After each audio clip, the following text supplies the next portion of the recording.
Mutai. Let's talk about Kenyan Rugby and where it is. I had a conversation with the Kenya Rugby Union chairman, Sasha Mutai, on where Kenya stands at the moment and what will happen with the infights that we've seen in the recent weeks between him and, of course, a collection of other people within the federation. Let's listen in. Got back to the 7th circuit. We qualified for the Olympics. Young team. We got to the final, first one in quite a number of years. Just missed out on beating Fiji. Although I contend the first try by Fiji was a forward pass. So we have the Lionesses also. They've won the Challenger Series. They now have booked their ticket to LA to try and fight for those 4 places in the World 7 Series. So we're in a very good place. We have Chipu who've left for Zimbabwe, trying to defend their Bath's title. So that's also on. We had a very good Kenya Cup final, 1 point difference. Sponsors are back with a sponsor for the playoffs. We are discussing with other big sponsors who want to come in as well and sponsor. So we're in a good place. Schools are playing, new champions in KSSA games, national champions. So I'm very happy. And apart from the politics and all that's happening right now, also that has to happen, that things need to change. I also came on a platform as chairman of Kenya Rugby to clean up the game. And that is happening. Of course, there's resistance. I will not shy away from that. So all this resistance, it will have to end at some point because we have to move forward and we have to clean up the game. There's been a lot of complaints from corporates and all that about how governance issues in sports, and we are tackling them head on. And you can see the big numbers of sponsors that have come in is because of the governance that we have put in. Of course, there's resistance, but that will end. So we're happy. We're in a good place. Right now, if you look at the strategic plan of Kenya Rugby, which was adopted last year, 2024. So it's a 2024 to 2028 strategic plan.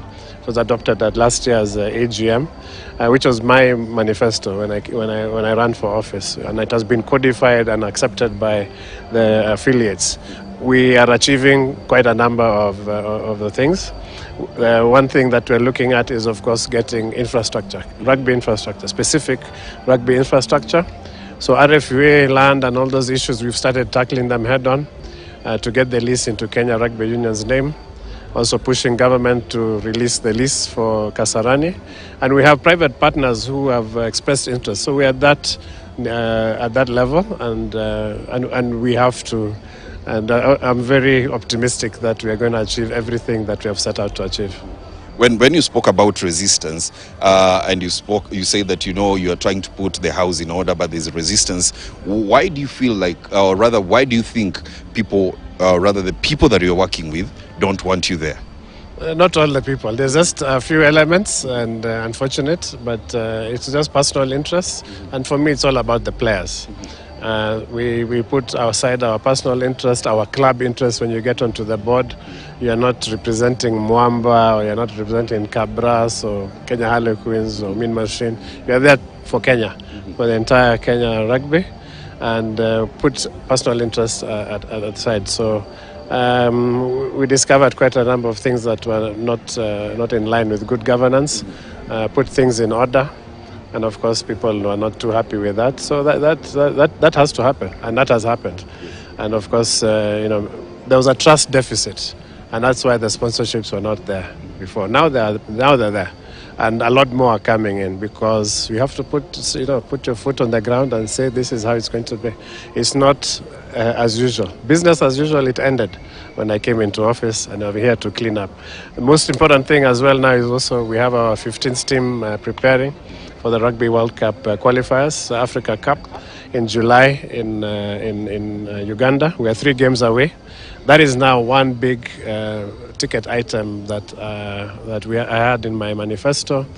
We are looking at sending the Simbas to South Africa, to Cape Town in May and June for like a 6-week camp preparation for this. We shall play some Currie Cup sides there.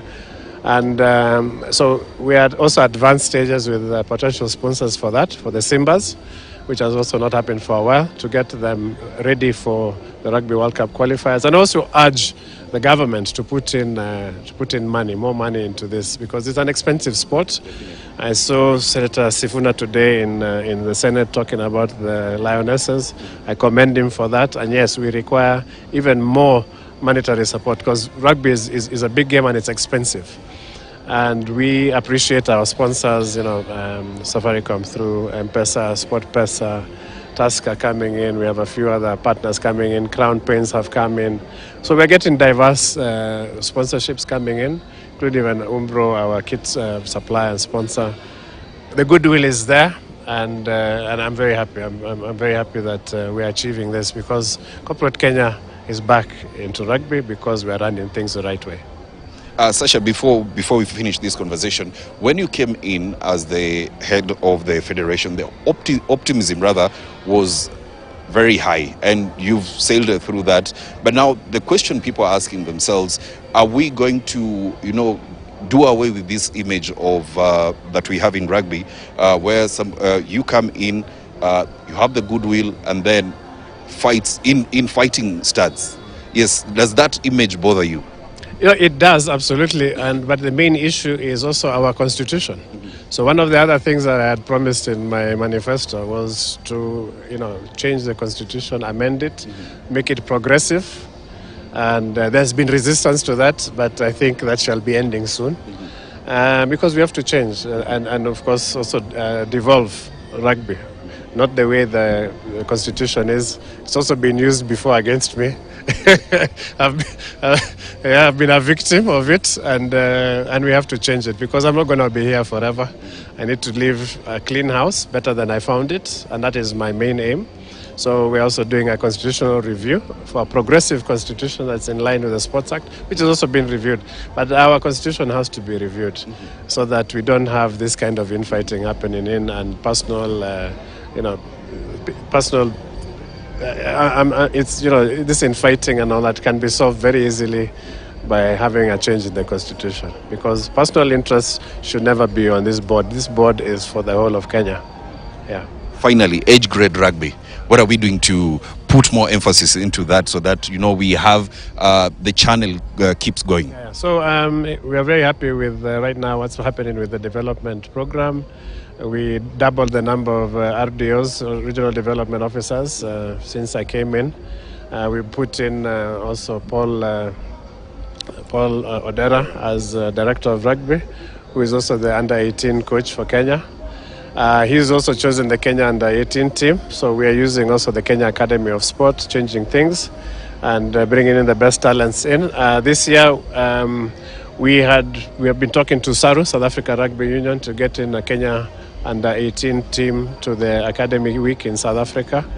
It was not possible this year, but next year, from 2026, we shall have a Kenyan team in Academy Week, and then thereafter in 2027, hopefully that they will perform well next year, we shall be in Craven Week. Now, that is where the Springboks come from when they're in schoolboys. So, of course, you can see that plan has already been done. We've talked to Saru. This year was not possible, but next year, the Kenya under-18 team will be in Academy Week in South Africa, and the year after, hopefully, in Craven Week. So that shows our commitment to that side of the game.